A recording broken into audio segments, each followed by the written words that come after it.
बिस्मिल्लाहिर्रहमानिर्रहीम। अस्सलाम वालेकुम मेरे प्यारे बहन भाइयों। सूरह लहब के ज़रिए दुश्मन से निजात हासिल करें। अगर आपका कोई जानी माली दुश्मन है और वो आपको ज़लील और रसवा करना चाहता है तो आप इस सूरत के ज़रिए उसको रसवा कर सकते हैं, अपनी जान की हिफाजत कर सकते हैं। ये सूरत उन लोगों के लिए है जो गरीब हैं, जो किसी बड़े आदमी का, जो बड़े दुश्मन हैं उनका सामना नहीं कर सकते, सामने से मुकाबला नहीं कर सकते। ये सूरत उनकी मदद करती है।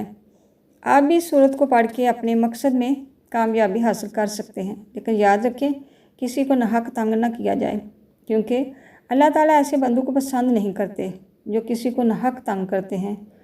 इस अमल को सिर्फ इसी सूरत में पढ़ने की इजाज़त है। अगर कोई दुश्मन आपको जलील करता है, आपकी इज़्ज़त से खेलता है, या किसी की पहुंच में नहीं कि अदालत तक जाए, किसी बड़े आदमी का सामना करे, तो वो भी इस सूरत से फ़ायदा ले सकते हैं। अल्लाह ताला दुश्मन से निजात दे देंगे इस अमल के ज़रिए से।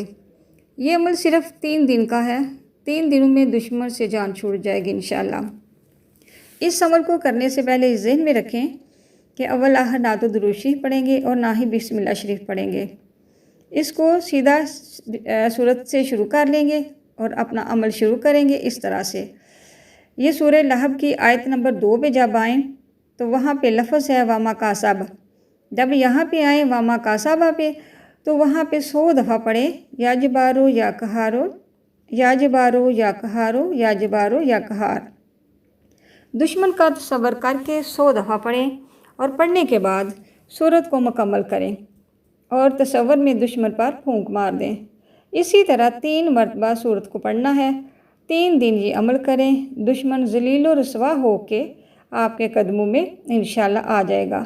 जिसका कोई नहीं उसका अल्लाह है। कुरान में हर मसले का हल है अल्हम्दुलिल्लाह। सिर्फ हम लापरवाही करते हैं, लोगों के पीछे पीछे भागते हैं, दम दरूद करने वालों के पीछे भागते हैं, लेकिन कुरान को खोल के उससे फ़ायदा नहीं लेते।